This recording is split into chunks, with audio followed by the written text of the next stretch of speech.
UFC Fight Night DeRitter versus Allen just took place, and I wasn't gonna do this video originally. I had no notes prepared. I did not expect to do this, but I got a lot of shit to talk about. So we're gonna start off right away with Melissa Croden versus Tainara Lisboa. Great win for Melissa Croden. She made me a fan tonight. She looked very sloppy and slow in the first round. She was getting pieced up on the feet in the first round.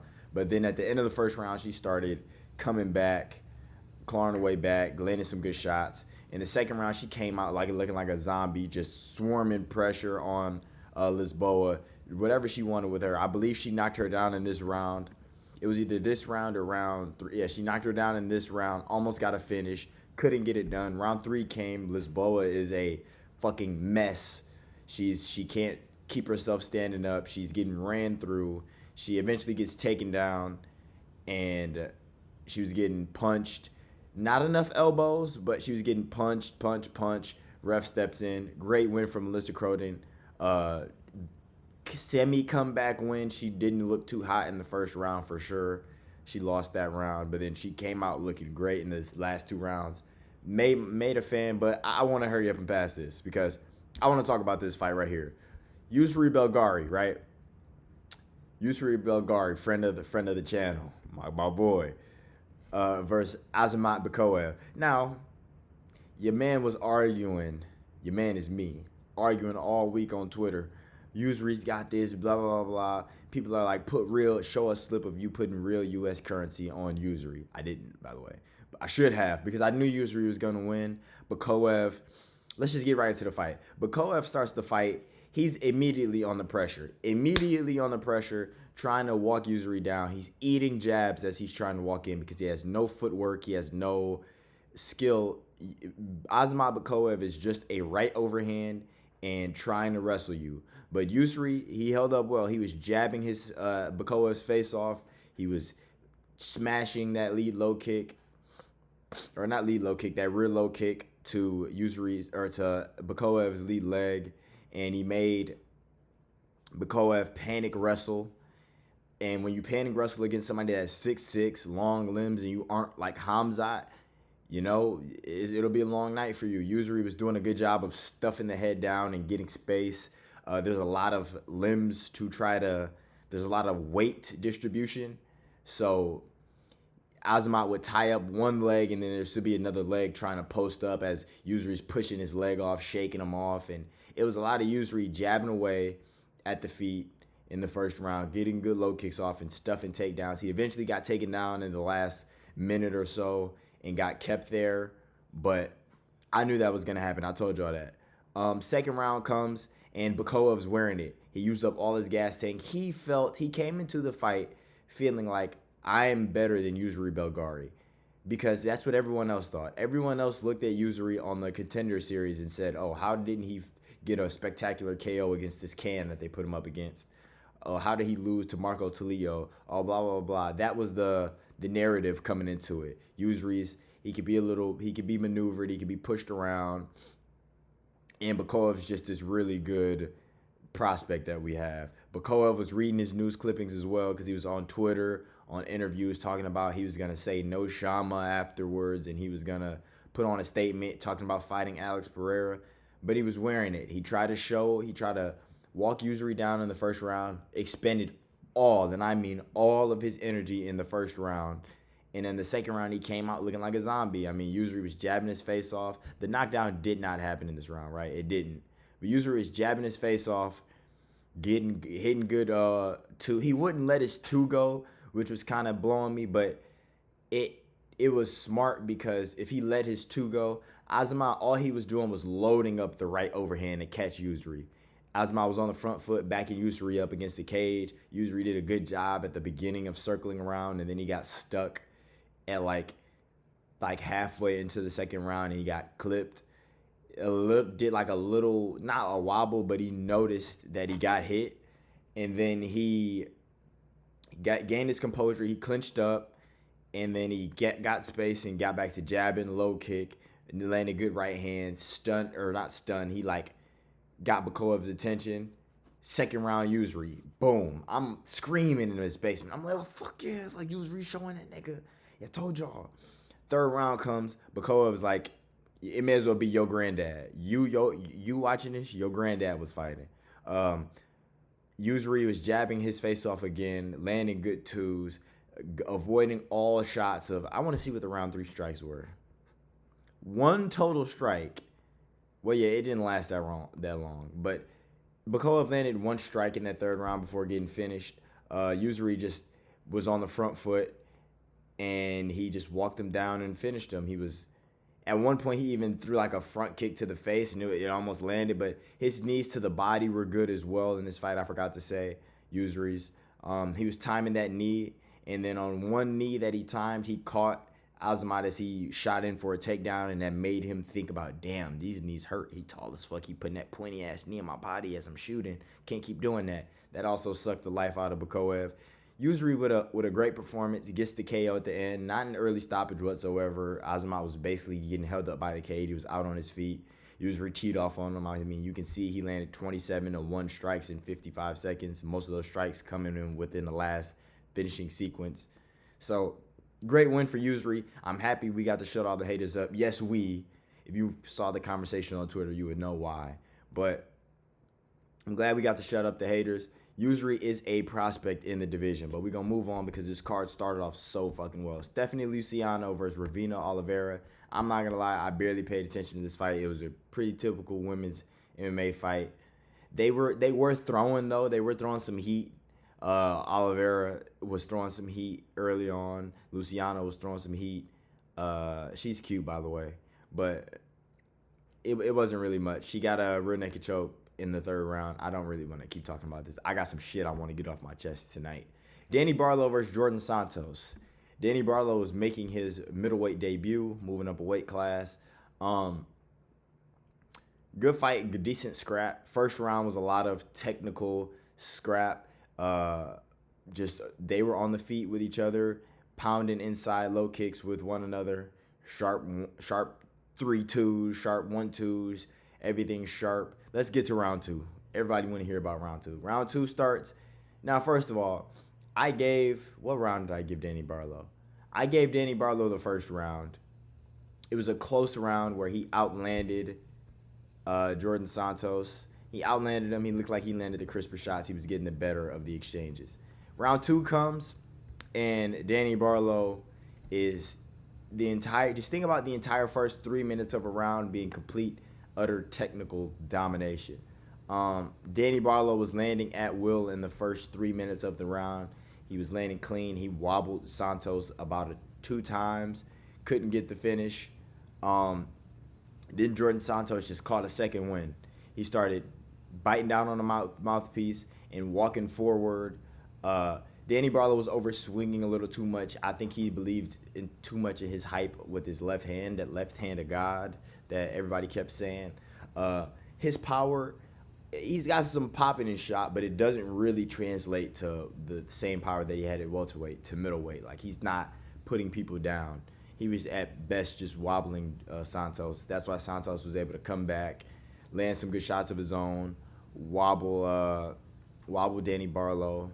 They were kicking each other's legs well. I want to say Barlow was landing the better low kicks. Jordan Santos was landing the better inside low kicks, but Barlow would go from southpaw to orthodox to bang at that lead leg.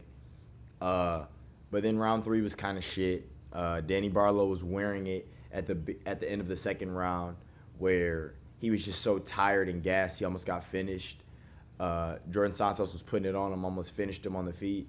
And then round 3 starts. Danny Barlow is still the same kind of gassed.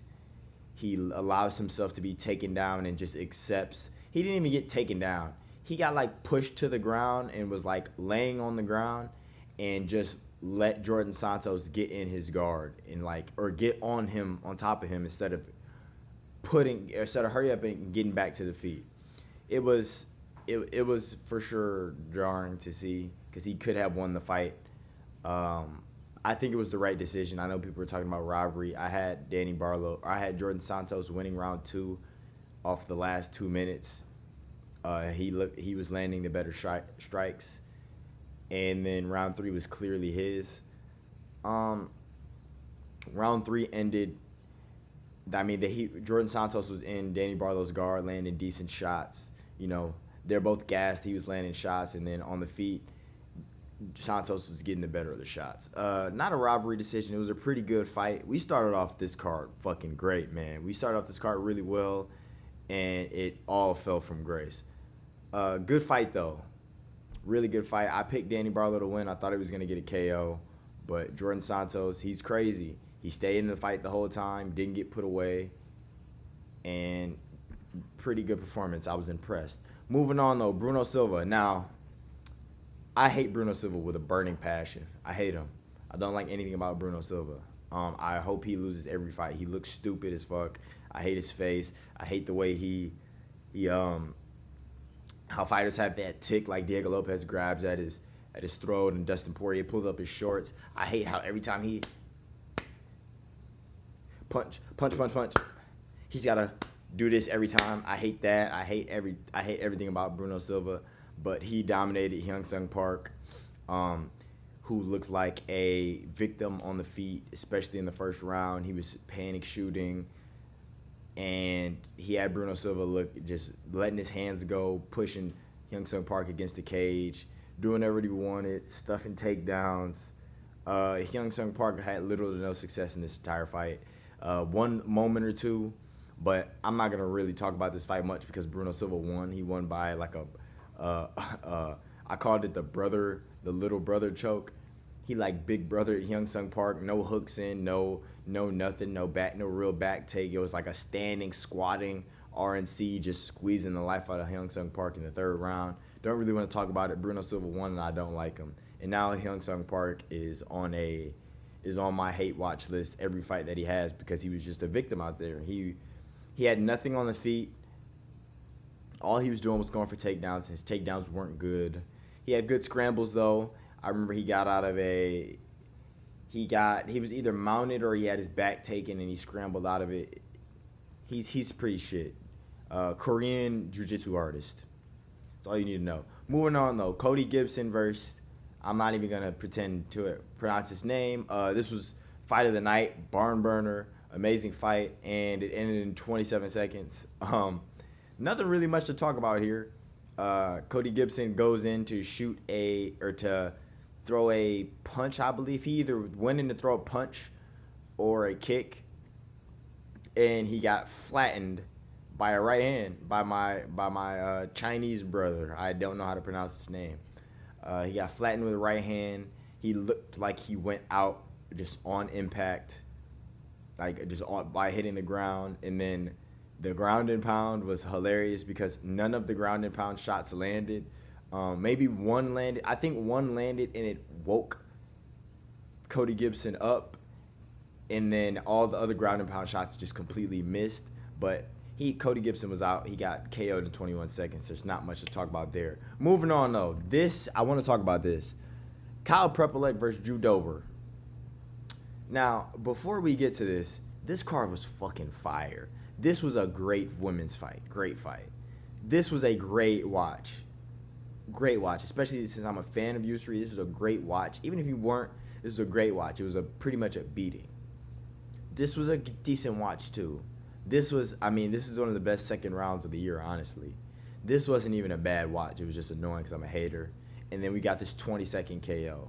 We moved to this. This wasn't bad either, but let's just talk about it. Kyle Prepolek versus Drew Dober. I had picked Drew Dober to win by whatever he wanted. I picked him to win by, I think, first or second round KO. He won by third round KO, but there's asterisks to it. Let's go round by round, though. Round one, Drew Dober is looking like the cleaner striker. He's landing. It's southpaw to southpaw, so he's landing that rear low kick. He doesn't normally get to do that because normally he's fighting against orthodox, so he's landing that rear low kick. He's like spamming that in the first round so badly that his shin bust open, like Wonderboy Thompson versus Gabriel Bonfirm type. His shin split open. But Kyle Prepolek's landing. He's got that goofy stand-up. He's not really landing like anything significant, but the shots that he's landing are surprisingly getting Drew Dober's attention, which you wouldn't think just from the technique and the way he was throwing. But, props to him. Second round was Kyle Prepolek's round. Did he knock Drew Dober? Yeah, he knocked Drew Dober down in this round. I know it doesn't say it there, but he knocked Drew Dober down in this round. A lot more success on the feet, I want to say. It was a pretty back and forth affair until Drew Dober got knocked down in the last 10 seconds of the round, and he almost got soccer kicked in the face if the ref didn't step in when the bell rang. But 1-1 going into the third. Now, the third round, what everybody wants to hear. Drew Dober, so first of all, Drew Dober, I believe I poked Kyle Prepolek in the first round. Or no. It was an eye poke. I think it was an eye poke in the first round. It was an eye poke in the first round, I believe, that went, or was it was a kick in the balls. No, it was a kick in the balls. A kick in the balls happened earlier in the fight, and then Drew Dober blatantly just rear kick to the ball. No, it was he tried to throw an inside low kick off with his right leg, and it just square balls impact. Kyle Prepolek falls on the ground. He's hurt, and this is Kyle Prepolek. Mind you, he has all of the momentum. He had a great end to the second round. He got a knockdown at the end of the second round. I'm about to fart in a second. He got a knockdown at the end of the second round. He's riding high. The crowd's behind him going into the third round. Hold on. You didn't hear that. Third round comes, Drew Dober kicks his balls into oblivion, right? Completely kicks his balls into oblivion. Referee's like, as soon as he kicks him, referee goes over to Kyle Prepolek's like, I saw exactly what happened. I will let you know when the timer has reached 4 minutes and 30 seconds or some shit like that. Now listen, fine. It's exactly what you're supposed to do, right? But with a strike like that, you're supposed to immediately take a point away. Immediately. There should be no pondering or anything. He eventually got a point taken away, but it took the ref, because Kyle Prepolek basically took the entire time of the 5 minutes. I'm pretty sure he took like 4 minutes and 30 seconds or something. And at the very end, the referee took a point away from Drew Dober after a lot of pondering and asking questions. He took a point away from Drew Dober, right? So now Drew Dober needs to get a KO or go to a draw, because round one was his round two was Kyle Prepolek's round, and because Drew Dober even in the post-fight acknowledged that he needed to finish. So then in round three, as soon as the fight goes, Drew Dober runs at Prepolek like a fucking attack dog from Black Ops 1, swarms him. Prepolek still feeling his balls quaking below his legs. He probably can't have any more kids if he has any. And Drew Dober TKOs him. This is what you do in MMA, guys. You cheat. You cheat. Just cheat. Just cheat, you guys. If you want to be an MMA fighter, especially if you make it to the UFC, you are allowed 2, maybe even 3, depending on the referee. You are allowed 2 free strikes of cheating that can alter the fight, and you will not get a point taken away, and nothing bad will happen to you. Drew Dober gets the win, really off of a nut kick KO. He ran through Kyle Prepolek, just throwing shit at him. Did he even get a knockdown? No, he didn't get a knockdown. It was like a standing TKO, I think. But Prepolek was feeling it because he couldn't feel his fucking balls. Moving on, though, to the main card, Kyle Nelson versus Matt Frevola. Back-to-back referee dumbass mistakes. Dan Mirglieata, I need his head on a steak tonight. I need it. Kyle Nelson versus Matt Frevola. You all know how Matt Frevola fights. He's a pretty wild guy, doing a bunch of crazy shit. They're both throwing the kitchen sink at each other in the first round, like completely overswinging, throwing bombs, and they're not even anywhere near each other. Matt Frevola especially. And at the end, Kyle Nelson, he TKOs Matt Frevola. He knocks him down with a punch. He stuns him with a punch that wobbles Frevola, like jelly legs him, like Bobby Green, Jalen Turner jelly legs. And then goes in his guard, and he's not even in his guard. He's just punching away at the ground, and with like 10 seconds left, punch. He's got a TKO win. The referee should have stopped it. Dan Mirglieata, you fat ball, ugly fuck, should have stepped in and stopped it. But he stepped in, Everyone thought, okay, the fight was over. Boom. Dan steps in, 3 seconds left. Steps in with 3 seconds left, and everybody's like, fight's over. Commentators are like, you know, good fight, blah, blah, blah. Kyle Nelson goes over to Matt Favola, shakes his hand, and then all of a sudden we hear, the fight's still on. Kyle Nelson literally got a KO win taken away from him because of Dan Mirglieata thought he heard the bell, so he stopped the fight. And then we just had a boring shit rest of the decision for the rest of that fight. Insanely stupid shit from the referees tonight. Dan Mirglieata, I mean, he needs to, let me relax. Take a deep breath. Think about what I'm saying. The commission needs to step in to do something. Fighters cheat. Fighters come in injured with noticeable injuries. Referees don't call fouls. Referees cheat. Referees do this, that, and the third. They fuck shit up all the time and face no consequences. There's like no order in MMA. Dan Mirglieata should be fined, or he should be, he should be like suspended without pay. Genuinely. He cost Kyle Nelson a TKO win in the first round. There's nothing else to talk about during this fight. This fight was so dog shit. It was fucking garbage. It was sloppy, disgusting. I'm not commenting on the rest of the fight outside of the first round. Kyle Nelson got robbed of a first round TKO. Moving on. Because we started out so good, and then we just got shit. But Davy Grant versus Charles Jourdain, this wasn't that shit. Yeah, Davy Grant's walking forward towards Charles Jourdain, throwing like looping shots, and you can tell Charles Jourdain was getting a read on them. Now, Davy Grant was landing some, but he is just walking forward, not really the best defense, just like winging shots out here instead of straight shots down the pipe. Charles Jourdain jumps up for a flying knee, misses.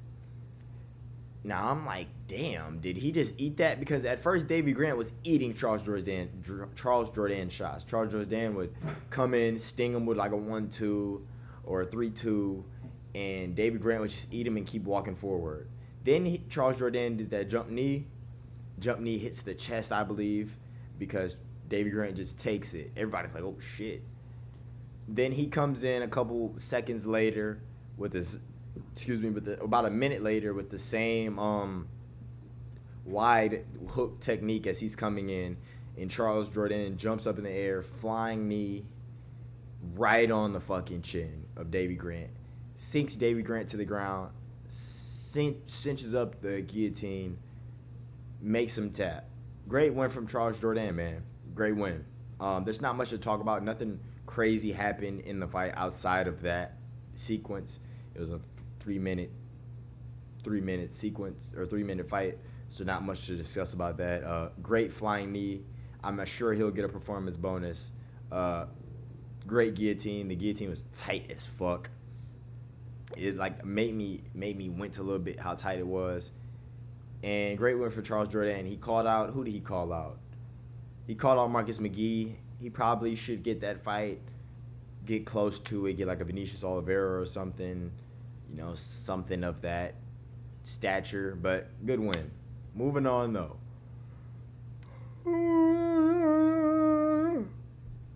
That's how I felt about Manon Fiorot. Manon Fiorot versus Jasmine Jasudavicius. I picked Jasmine Jasudavicius because I thought she was going to grapple. And when she came out throwing her Ronda Rousey, Juliana Pena punches, I just put my head down. The first minute of the fight, she's walking towards Manon Fiorot, who's on the back foot, not really committing to any strikes. She's throwing stuff out there, but not committing really. And Jasmine Jasudavicius is doing Juliana Pena punches, 1-2, 1-2, 1-2. Nothing's landing anywhere. It's hitting the air.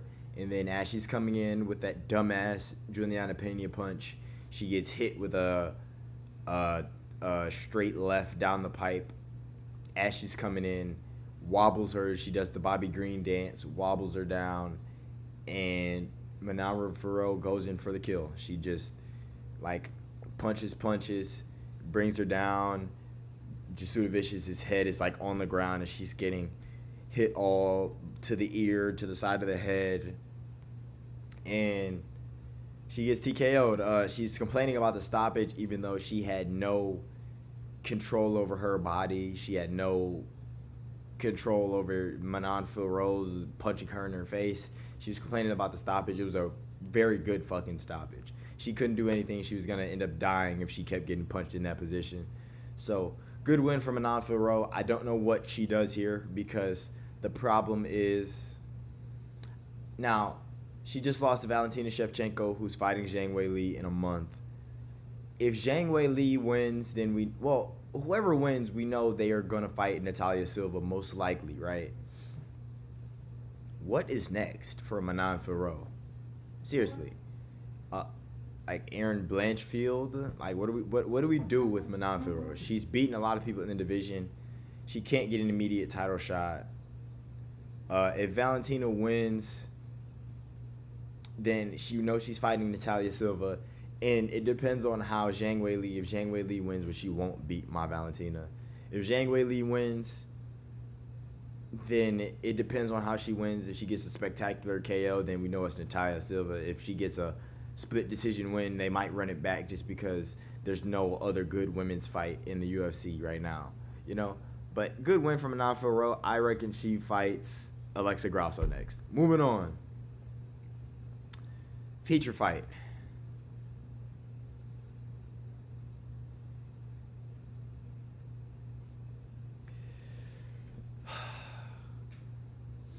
Chito Vera versus Ayman Zahabi.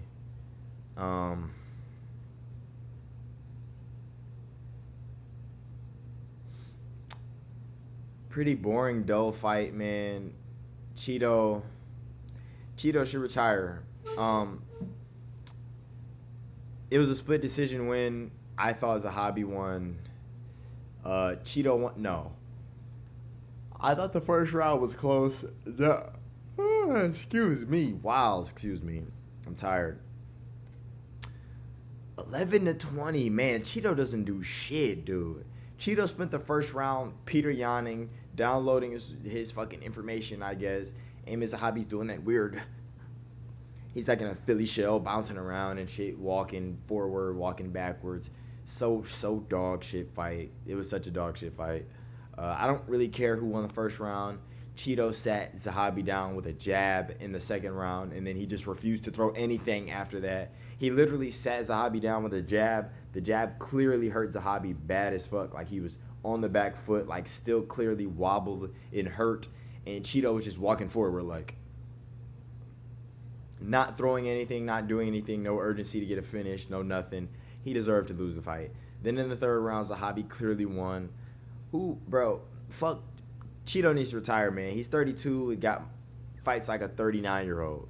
He needs to retire. I'm tired of seeing Chito fight. He's a waste of a main card spot.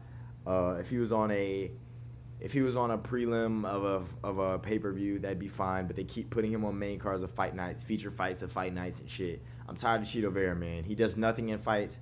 He does nothing cool. He does nothing technical, really. He doesn't block well. He doesn't move well. He has decent body kicks. He has decent inside kick. That's all he has, man. Chito's dog shit. Ayman Zahabi's calling out Sean O'Malley.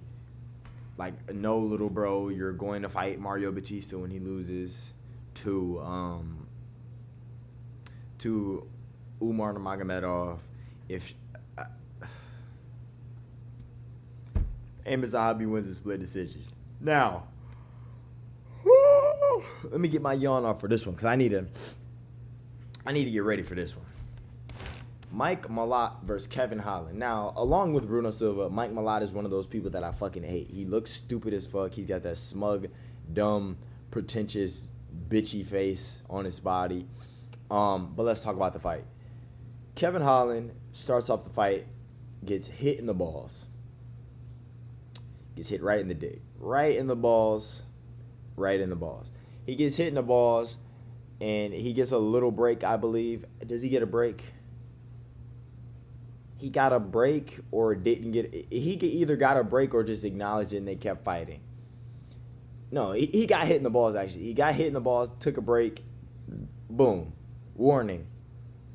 Later on, at the end of the first round, Mike Malott up against the cage, just straight up knees Kevin Holland in the balls. The shin comes up. He goes in for they're against the cage, like over under situation, and Mike Malott goes for a knee.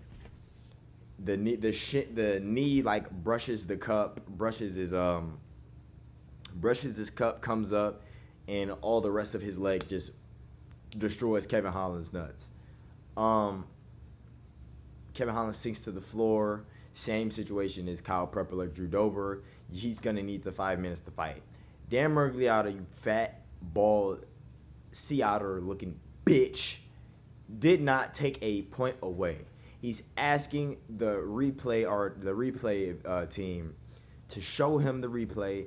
He's asking questions about if he should take a point away. That fucking bitch did not take a point away from Mike Malott for 2 fight-altering dick kicks in the first 2 minutes of the 20 seconds. These things happen one thing happened, I think, at the 2-minute mark or so, 3-minute mark, and the second one happened with like a minute left. 2 fight-altering ball shots to a grown man, and no point was taken away. None at all. So Kevin Holland takes the entire 5 minutes. He can barely feel his dick. He's trying to decide if he wants to fight or not, but he doesn't want to say, I'm not going to fight. Like, I can't fight. He doesn't want to Cedric Dumas it up. He takes the entire 5 minutes and gets up and jiggling his balls around because he can't feel his balls because they've been separated by Mike Malott twice in 20-second span. They resume the fight with no fucking point taken away. No repercussions for that, no nothing. So if you are an MMA fighter, again, I've said this already. If you are an MMA fighter and you're coming to the UFC, you've never fought in the UFC, if you want to make a fucking impression, just cheat. Just cheat and you'll be okay. But the rest of the fight was shit, dog shit, horrible fight. Kevin Holland couldn't feel his balls for the entire fight, so he was just eating Mike Malott, and Mike Malott's so bitch made. He kicked Kevin Holland in the balls. Then he was fighting on the back foot, basically, and couldn't. He was fighting on the back foot trying to play counterpuncher from an injured fighter and was just trying to check left hook. He was landing a couple decent shots. In round 3, he had a good double leg on Kevin Holland, picked him up and dunked him down. He had an arm triangle attempt, and it got not reversed. It got Kevin Holland scrambled out of it because Mike Malott's a pussy and couldn't finish a hurt fighter. Dan Mirglieata, you're a bitch. Mike Malott, you fucking suck. I don't even like Kevin Holland either. So this is what's funny. I want Kevin Holland to lose, but I picked him to win because I don't like Mike Malott, and I think he's better than Mike Malott. But he couldn't show that because his balls don't exist right now because he probably needs to go to the doctor to get them fixed and checked. Moving on, though, to the main event. Damn, this fight card was... We started off so good, man. We started off so good, and then we got to the main card, and it was shit. The main event, though, let me yawn one more time because this is the definition of a yawner.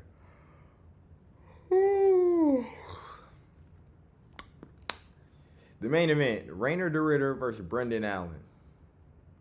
Boy, oh boy.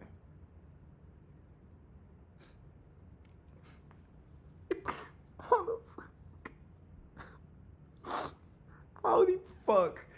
How did Rainer de Ritter beat Robert Whittaker, bro? I'm getting chills right now. Like, chills. I'm getting chills. How did Rainer de Ritter beat Robert Whittaker? RDR versus Brendan Allen. First round, RDR comes out. He does exactly what he wants to do. He gets the takedown, takes the back, body triangle in, trying to fight for a submission attempt. First round goes to RDR. Second round, same thing happens. He goes in for a takedown, and he gets the back, gets the body triangle. Brendan Allen reverses it, and he ends up on top in full guard camping. There's nothing else happening. I can't. This is the main event. I want to give you a good reaction and predict like breakdown of it. I can't because that's all that fucking happened.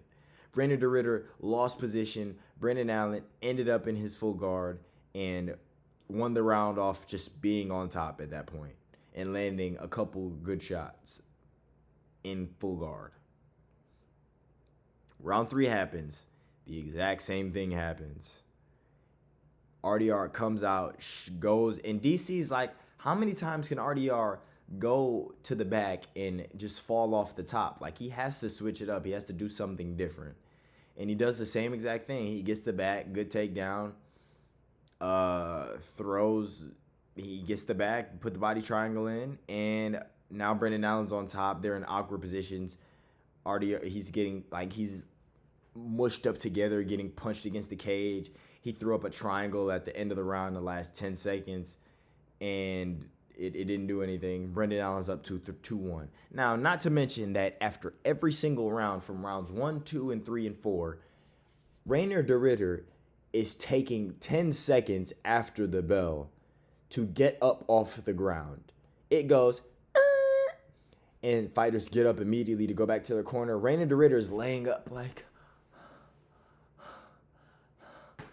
because he's dying because he can't move. That's how dog shit middleweight is. Brendan Allen, listen. Brendan Allen is a top 4 ranked fighter in the middleweight division in 2025.